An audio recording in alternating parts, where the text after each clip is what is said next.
சாமியே சரணம் ஐயப்பா. சபரிமலை ஐயப்பன் சாமியை கும்பிட்டுட்டு குத்தாலத்துல உங்க சட்டி அவுத்து போட்டுட்டு ஐயப்பன் சாமி வீட்டுக்கு போய் சொன்னாரோ மாலை போட்ட ஒரு சில சாமியோல ஒரு ஒழுக்க வேண்டாமா சாமி கேக்கு. இது என்னது மாதிரி சாமி லைனா கிடக்கு.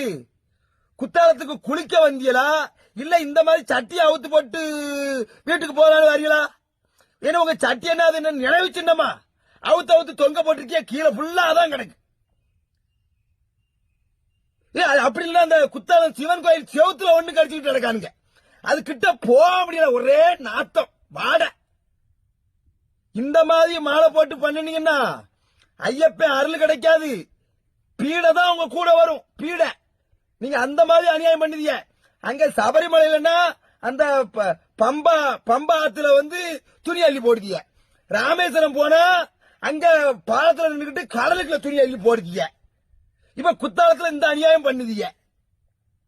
சாமிய மாலை போட்ட ஒரு சில சாமியெல்லாம் ஒழுக்கமா ஒழுக்கமா போங்க. உங்க சட்டி அவுத்து போட்டு போற இடம் கிடையாது இது. நல்லா தெரிஞ்சுக்கிடுங்க, இது நல்லதுக்கு இல்ல. மாலை போட்டு போற நீங்க புண்ணியத்தை தேடி போற, புண்ணியம் கிடைக்காது. ஐயப்ப சாபமே விடுவார் கண்டிப்பா இந்த மாதிரி ஒழுக்கமா பண்ண. நீங்க சுத்தமா இருக்க சாமி, சுத்தமா மாலை போட்டு சாமிக்கெல்லாம் அனுப்பி விடுங்க. ஒழுக்கம் கட்டு போய் அலைதாங்க ஒரு சில